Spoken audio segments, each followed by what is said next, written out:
pessoas, como vocês estão? Ótima quarta-feira para todos vocês, vencedores e perdedores. São 10 vencedores e 10 perdedores desta semana 6 da NFL. Lembrando que tem times de folga, hein? Na semana 7 são 6 times de folga, inclusive. Então vamos lá, deixa eu dobrar meu papelito, acá. Queria falar espanhol melhor, infelizmente eu não falo espanhol tão bem. Quem sabe um dia.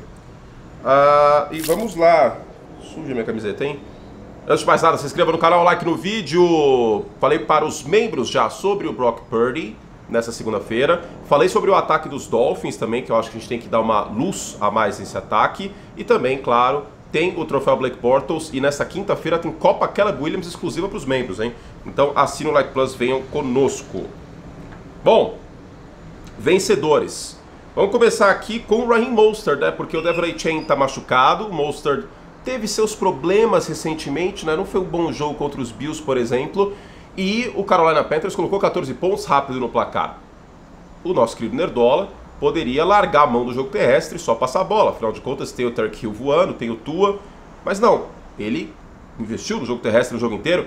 E esse ataque dos Dolphins, ele precisa do jogo terrestre. Todo ataque precisa. Mas esse ataque é ainda mais potente com o jogo terrestre. Pouco se fala da importância do Marshall Faulk nos Rams de 99 a 2001, que eu acho que é o parâmetro estabelecido de comparação de ataques muito potentes.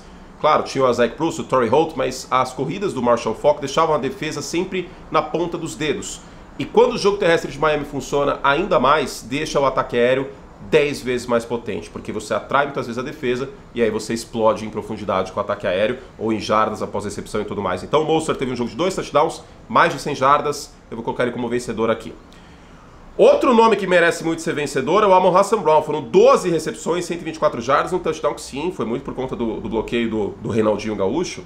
Tem 2 Reynolds nos Lions, para quem não assistiu a transmissão comigo com o Ari. Um virou o Reinaldinho Carioca e o outro virou o Reinaldinho Gaúcho. O Craig Reynolds virou o Reinaldinho Gaúcho e o Josh Reynolds virou o Reinaldinho Carioca. Muito mais fácil, né, para a gente nos confundir na hora.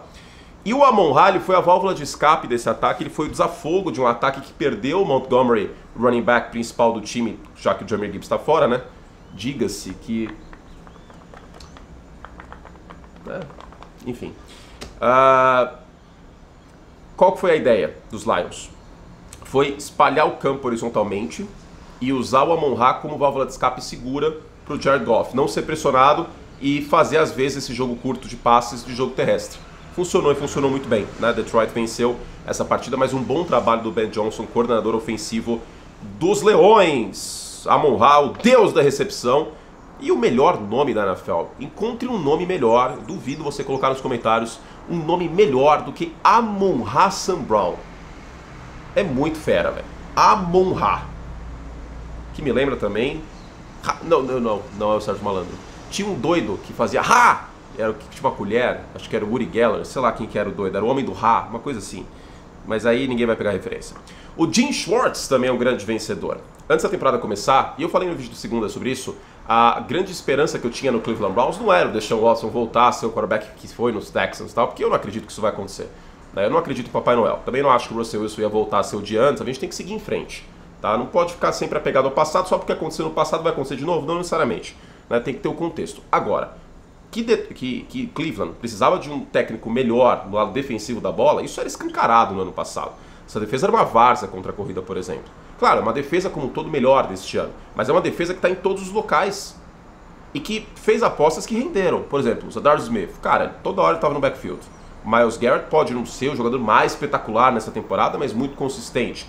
Denzel Ward, que eu tinha minhas ressalvas por conta da altura dele, eu não sou muito fã de cornerback abaixo de 1,83 m. Aí é uma birra minha, talvez. Mas o Denzel Ward tá jogando em altíssimo nível. Talvez o melhor, um dos 3 melhores cornerbacks da temporada. O Emerson, a outra ponta dele, o outro cornerback, também tá jogando muito bem.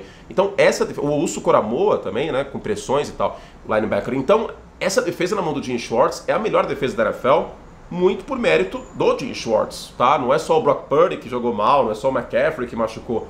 Essa defesa do Jim Schwartz, que limitou os Bengals na semana 1, independente de lesão de Joe Burrow, limitou os Bengals, assim, foi absurdo, que jogou muito bem contra Pittsburgh também, cujo único jogo mais ou menos foi contra Baltimore, mas também não foi um espetáculo ofensivo de Baltimore, né? Então, olho nesse time dos Browns, que pode roubar essa divisão, tendo essa defesa continuando jogando assim. Eu vou abrir uma exceção. Normalmente, eu coloco só um jogador ou um técnico, um personagem de cada time, tá? Para a gente poder falar o máximo de times possível. Mas nessa semana eu vou abrir uma exceção e eu vou falar de Tua Tagovailoa e Jared Goff. Porque os dois, neste momento, talvez sejam 2 dos 5 favoritos ao MVP. Ainda coloca-se nas odds das cotações de Josh Allen, Patrick Mahomes, pelo talento que eles têm, tá? Mas, e a gente sabe que o prêmio de MVP é um grande melhor quarterback do ano, né? Vamos lembrar disso.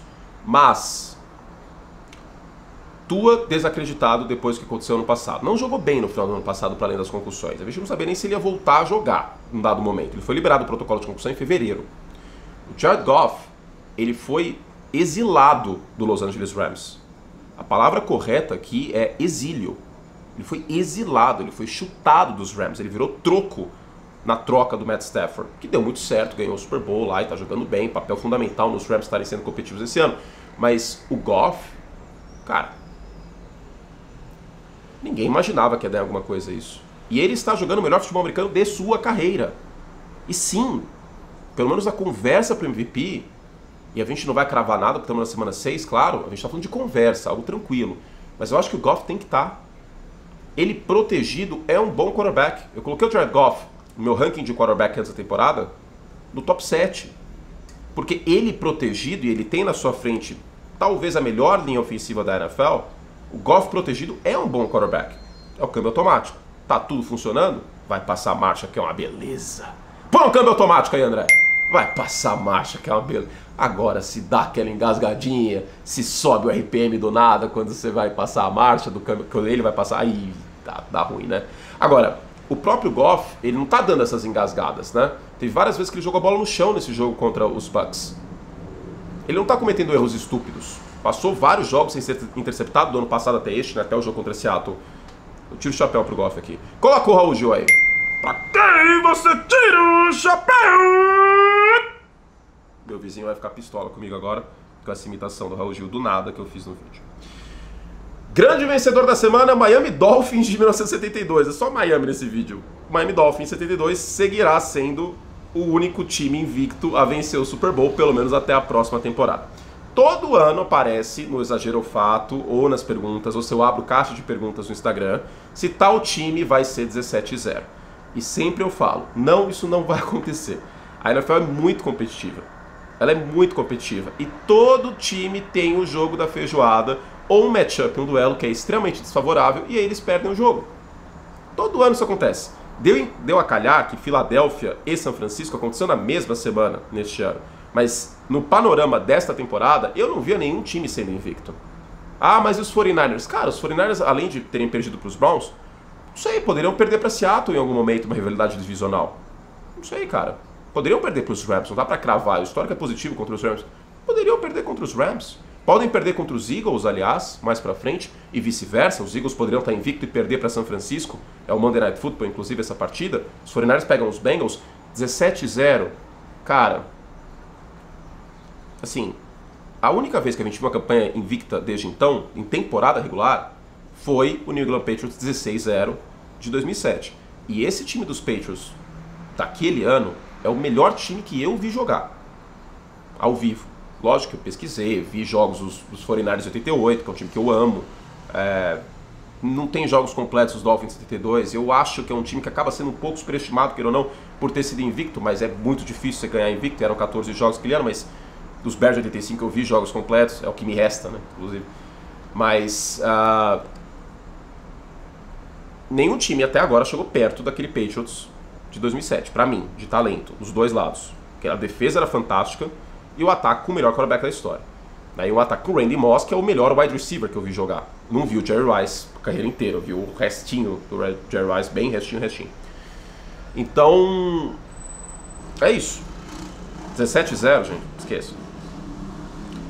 Defesas são vencedoras. A gente tem aquela velha frase, aquela velha máxima de ataques ganham jogos, defesas ganham campeonatos.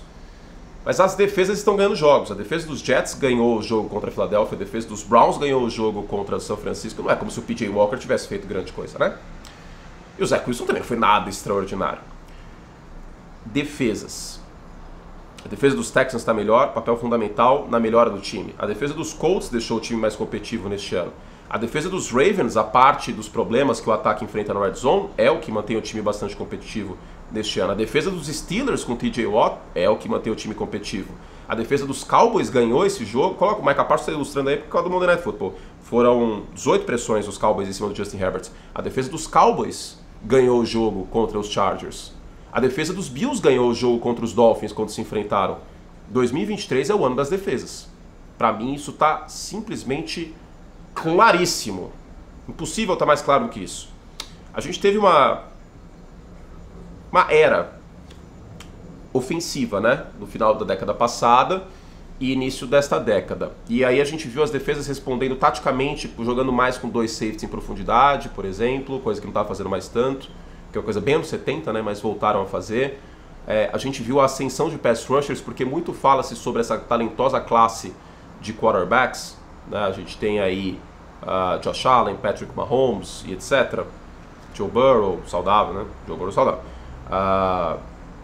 Enfim, eu vou cometer um lapso e não vou falar todos, né? Mas vocês sabem o que eu tô falando. Trevor Lawrence, Joe Burrow, Lamar Jackson, toda essa galera aí jovem. Justin Herbert e tal.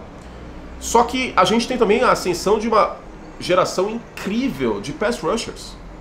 A gente tem Myles Garrett, a gente tem Micah Parsons, a gente tem Nick Bosa, a gente tem Max Crosby, a gente tem Aiden Hutchinson. Assim, a gente tem inúmeros jogadores talentosos que são o contraponto desses quarterbacks que cortam o mal pela raiz.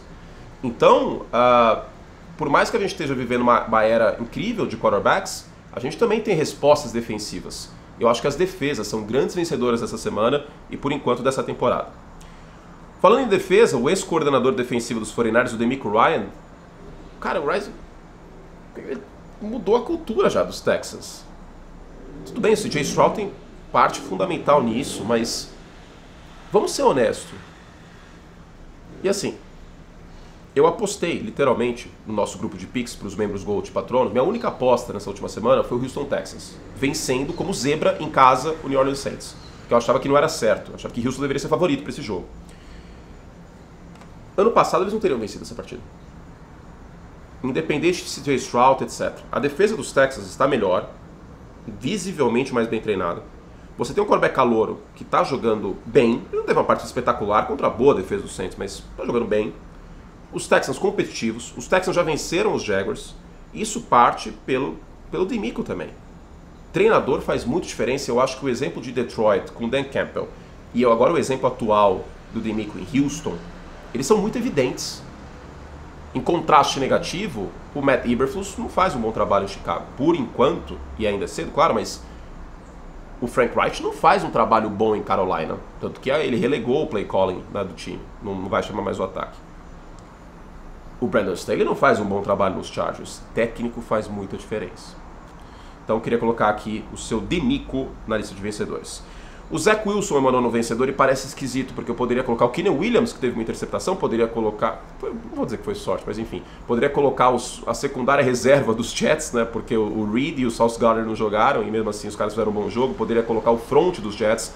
Poderia colocar o Robert Saleh. Poderia colocar o Breece Hall, que teve touchdown na vitória. Mas o Zach Wilson, e por isso que serve vencedores e perdedores, para ir além simplesmente dos protagonistas muitas vezes. É para contar histórias também. O Zach Wilson, ele garante uma sobrevida nos Jets com essa vitória. Os Jets estão na briga pelo wild card. Estão. O Zach Wilson cuidou bem da bola, coisa que o Jalen Hurts não cuidou, inclusive. Não fez um bom trabalho cuidando bem da bola no último quarto. A interceptação foi feia. O Zach Wilson ganhou uma sobrevida na NFL. De vez. Primeiro naquele jogo contra os Chiefs e agora nesse jogo contra os Eagles. Poderia ter ganho contra Kansas City, poderia ter ganho contra... Aliás, ganhou, né? Contra a Filadélfia. E aí o time estaria 4-2. Então, na minha visão, ele é um grande vencedor nessa semana. Porque eu acho que os Jets iriam atrás de outro quarterback agora, vai gastar capital de draft, vai trazer um cara para aprender o playbook, não parece muito que vai acontecer. E por fim, o último vencedor é o Julio Jones, que foi contratado pelo Philadelphia. Eu sei que Filadélfia precisa, em tese, de uma terceira opção como wide receiver, né? Para além do Devonta e do A.J. Brown. O Julio Jones foi contratado no meio dessa semana? Não é possível. Eu amo o Julio Jones, é o melhor wide receiver da década passada. Mas... ok, é um vencedor, né? Tá empregado, é isso. Portanto, CLT aí voando pro Julio Jones. Perdedores, vamos lá. Mac Jones é o primeiro perdedor aqui, porque, assim, ele não tá fazendo por onde. Não foi a pior partida dele no ano, mas ele teve mais uma interceptação estúpida. Alguém precisa? Será que o Mac Jones não tem? Porque assim, todos nós já passamos por isso em algum momento da nossa vida. Que a gente tava, tipo, sendo babaca. E não tô falando que ele é babaca, tá? Pelo amor de Deus. Mas tô fazendo um contraponto para nossas vidas pessoais que vocês podem se identificar. E eu já fui assim também. A gente tá sendo babaca, que a gente tá passando um pouco do ponto. E aí muitas vezes a gente tem um amigo que chega e coloca, né, as cartas à mesa e fala assim, pô, mano, tá zoado, hein? Segura aí a emoção. Não tem um amigo do Mac Jones pra falar que ele não é o Patrick Mahomes? Não tem um amigo? Não tem um coordenador ofensivo, o Bill O'Brien? Não tem um Bill Belichick pra chegar pra ele e falar assim, cara, para de lançar fora do pocket contra o movimento do corpo. De novo, ele fez isso, foi interceptado. Horrorosa a interceptação. De novo. Chega. O Mac Jones, é óbvio que ele não tem ajuda. A linha ofensiva dos Patriots é terrível. Mas, pô, como que vai passar pano pra essa jogada? Como vai passar pano para as atuações dele nas últimas semanas? O Bailey Zappe claramente não é a solução. Ele não é um quarterback talentoso. Ele teve seus lampejos na temporada passada rendendo no play action. E olhe lá. Agora, o Mac Jones, ele está se enterrando. Ele está se enterrando. E os Patriots estão na Copa Caleb Williams. Lembrando, New England pega Buffalo e Miami nas próximas 2 semanas. Pode ser até que ganhe um desses jogos, né? Rivalidade divisional. Mas mesmo que ganhe, vai ficar 2-6. Um dos jogos. Se perder os dois, vai ficar 1-7. Não vejo o Mac Jones como o futuro dos Patriots, honestamente. A arbitragem, mais uma vez, está no lado dos perdedores aqui. Eu não vou me estender, tá? Em 49ers e Browns teve lances polêmicos, tal, que vários torcedores reclamaram. Agora, em Giants e Bills, foi escandaloso o que aconteceu na jogada derradeira no Waller. Escandaloso. Puxão de camisa. Se aqui puxão de camisa não é interferência, eu não sei mais o que é. E eu não vou me estender aqui, tá? Porque tem N outras questões, o time não anotou pontos no final do primeiro tempo, né? No final do segundo tempo deixou, e eu vou usar uma velha frase que um técnico meu na época de faculdade falava: não se deixem em posição de depender de um erro ou acerto de arbitragem para ganhar o jogo. Os Giants se colocaram nessa posição, frise-se. Mas foi escandaloso, tá? Eu acho que a NFL nos 2 minutos finais, eles precisam de alguma forma ter uma camada extra de análise contra isso, tá? Porque não dá, meu. É muito feio. O Brandon Staley rapidamente sai como perdedor, até porque os Chargers estão com campanha negativa. E porque se os Chargers, lembrando que todos os times aí da AFC West, tirando os Chiefs, eles não brigam pela divisão. Essa divisão é dos Chiefs. Por mais que Kansas City não esteja jogando ofensivamente bem, a defesa dos Chiefs, mais uma defesa a ser citada, a defesa dos Chiefs está voando. Mas, se você tem o Justin Herbert no time, e você é um underachiever, como é esse time dos Chargers, o Brandon Staley não deveria nem ter voltado para essa temporada. Quantas vezes a gente está falando isso, cara? Quantas vezes ele teve nos perdedores ano passado? Esse time pode mais. Olha os exemplos que eu dei. Olha o exemplo de Detroit com o Ben Johnson e Dan Campbell. Olha o exemplo de Houston com o DeMeco. Olha o exemplo de São Francisco com o Kyle Shanahan. Olha o exemplo de Cleveland com o Jim Schwartz. O que precisa mais para galera lá chegar à conclusão nos Chargers, para a família hispana chegar à conclusão que não tem como seguir com o Brandon Staley? Me fala uma coisa boa que o Brandon Staley fez até agora. Uma coisa boa, de verdade. Desde que ele foi coordenador defensivo dos Rams. Desde essa época. Me fala uma coisa boa. A defesa dos Chargers foi boa em alguma coisa? Você vai me dizer, de verdade, você que está assistindo, que a defesa dos Chargers em talento é a pior da NFL? A defesa dos Chargers é pior que a de Houston em talento? Pra mim não é. Pra mim não é.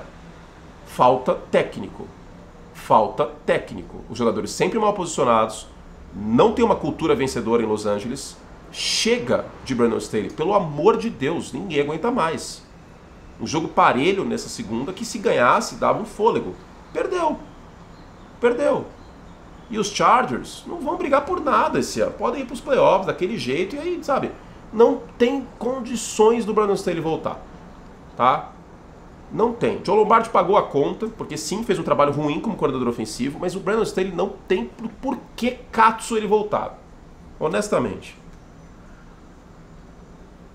O Anthony Richardson é um perdedor, né? Lesão no ombro e nas últimas informações, né? Eu tinha visto o Adam Schefter twittar, um repórter da ESPN americana que conversou com o dono do time de Mersey. Tá fora da temporada, provavelmente. Vai passar por cirurgia no ombro. E é uma pena, porque pouco que jogou, na minha visão, superou expectativas o Anthony Richardson. Eu esperava que o Richardson fosse ter jogos bem difíceis, bem duros, com múltiplas interceptações, tendo problemas, e ele teve seus momentos correndo com a bola, teve seus momentos em profundidade, deu um calor nos Jaguars da semana 1.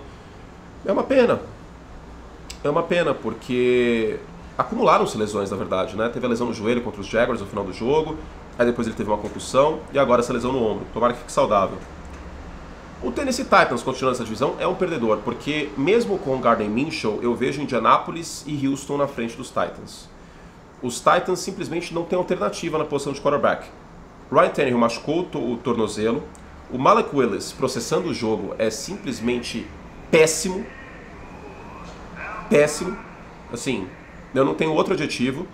E o Will Levis é um calouro que também, sei lá, velho, não dá pra colocar fichas nele. O Derrick Henry tem seus momentos, mas é uma vez por jogo geralmente. O ataque é totalmente dependente disso. O DeAndre Hopkins não consegue criar separação como outrora, isso é muito nítido pra mim também. Você sempre vê um defensor perto dele. Então assim, a linha ofensiva também, né, fraca, foi bem mal contra os Colts, por exemplo. O Tennessee Titans, ele tinha que assumir a ruindade do seu ataque e implodir isso no ano passado, pra este. Seguiu em frente e agora vai pagar por isso nessa temporada. O Todd Monken, falando desse jogo aí que eu comentei no domingo de manhã, o Todd Monken, coordenador ofensivo dos Ravens, ele é um perdedor porque ele tá esquecendo que dá pra passar a bola na Red Zone. Ah, mas teve interceptação na Red Zone. E aí vai parar de passar a bola na Red Zone? Vai ser as mesmas corridinhas pelo meio? Irmão, você tem o Mark Andrews, você tem o Zay Flowers correndo rota, e você tem o Lamar Jackson. E você vai manter ou o Lamar no pocket, escaneando a defesa, ou uma corrida pelo meio, na Red Zone, na moral. Então assim, o ataque dos Ravens na Red Zone, ele precisa mudar. Ele precisa ser mais dinâmico. Ele precisa ser mais variável. Ele precisa mostrar coisas diferentes. Porque se ficar no óbvio, com os running backs que o time tem neste momento, se o J.K. Dobbins estivesse saudável, era outros 500. Com os running backs que o time tem à disposição neste momento, não vai ser bom. O Brock Purdy é um perdedor também nessa semana, porque foi a primeira derrota dele, mas tempestade perfeita. Cleveland marcou muito bem homem a homem. Cleveland marcou muito bem o meio do campo, que é o feijão com arroz, né, desse ataque do Kyle Shanahan. Pressionou muito o Brock Purdy, acima de 40%, perdão. Mas ele sai derrotado e aí começam aquelas críticas de aí a farsa foi exposta, é um bust, papapá, e que, mano, tudo bem, véio, acontece. O cara não vai ganhar todos os jogos, isso não vai acontecer. Mas, queira ou não, sai como perdedor. O Russell Wilson sai como perdedor, mais sobre no troféu Blake Bortles, certo? Eu não vou me estender muito não. O Desmond Ridder sai como perdedor, também mais sobre no troféu Blake Bortles, vídeo para os nossos membros, mas também porque o Desmond Ridder, ele já mostrou exceder o limite de competência dele. Ele excedeu o limite de competência dele, tá? É a grande teoria de Michael Scott. Michael Scott, para quem não viu The Office, era um excelente vendedor, já fiz essa analogia algumas vezes. O Michael Scott, como gestor, gerente, ele era parça, ele era engraçado, ele era cringe, enfim. Mas ele tinha uma equipe que vendia muito bem. O Jim, o Dwight e tal. Isso ajudou muito. Nesse caso, o Jim, Dwight, Bijan Robinson, essa galera aí. Só que o Desmond Ridder, o limite de competência dele era ser quarterback de Cincinnati no college, chegar na semifinal do college pro playoff. Acabou por aí. Não dá pra esperar que o Desmond Ridder vá comandar o Atlanta Falcons a voos altos. Honestamente, é se enganar. Ah, mas é só o segundo ano dele, está sendo injusto. Não, ele é limitado. Ele é limitado processando o jogo em média e longa distância. Ele comete erros quando não pode. A interceptação derradeira da partida e a reação do Arthur Smith, eu acho que dizem tudo. E no banco tem o Taylor Heinicke, que tudo bem, é o Brett Favre dos pobres, né? O Josh Allen dos pobres, enfim. Mas talvez dê um tempero diferente nesse ataque do Atlanta Falcons que está precisando. Eu honestamente acho que a Atlanta deveria começar a pensar com mais carinho na opção do Taylor Heinicke. Porque esse ataque no freio de mão do Desmond Ridder, sei lá. E por fim o Geno Smith. Esse jogo do Geno Smith me lembrou muito a partida contra Kansas City no ano passado, que foi bastante pressionado no segundo tempo e meio que saiu de sintonia. Os Bengals levantaram um muro no segundo tempo. Aliás, outro exemplo defensivo, né? Tanto Seattle como Cincinnati fizeram uma excelente partida no segundo tempo no lado defensivo. E o Geno bastante errático, né? E foi assim no segundo tempo contra os Rams, na semana 1 também. O Geno Smith, ele nunca vai ser um quarterback top 5, porque ele oscila em partidas assim e às vezes quando ele é muito pressionado ele sai de rota, tá? E fica um GPS recalculando a rota, mais propenso a erros. E os Seahawks, queiram ou não, tiveram a campanha da vitória, tiveram a chance, como o Desmond Ridder, inclusive, né? Tiveram a chance de matar o jogo, de vencer o jogo no final e não conseguiram, tá? Então eu vou ter que colocar o Geno Smith aqui. Não acho que o Geno Smith é horroroso, que Seattle tem que tancar e pegar o Caleb Williams, não acho que é por aí. Mas, queira ou não, para ganhar um Super Bowl ele vai precisar de ajuda. Ele sozinho, numa sequência em playoff, eu não sei se eu consigo vislumbrar hoje. Porque em algum momento na pós-temporada, contra a Philadelphia ou São Francisco, ele vai ser muito pressionado e talvez ele saia de rota, como a gente viu nesse jogo, e como a gente viu contra a Kansas City no ano passado, tá? Então tem que colocar ele nos perdedores. Seguinte, aviso da paróquia. Troféu Blake Bortles está para os membros já. Tem palpites amanhã, na quinta-feira. Tem Copa Caleb Williams também. Tem perguntas dos membros. E o vídeo sobre os Dolphins, tá? Então tem mais conteúdo vindo aí pela frente. Os membros vão sugerir mais vídeos aí também. E vamos juntos nessa. Certo, Tom? Isso aí. Em breve, prateleiras de quarterback. Vamos que vamos. Fizemos todos os tracos que podíamos. Obrigado a vocês. Se você quer mais conteúdo, assine o Like Plus. Tá aqui embaixo. E não deixe de deixar o seu like no vídeo. Beijo e até a próxima. Tchau, Tom. Vamos mostrar você? Para as pessoas ficarem felizes? Vem cá. As pessoas ficam felizes quando elas te veem. O vídeo vai terminar com o Tom. Dá tchau, Tom. Tchau, gente. Me solta.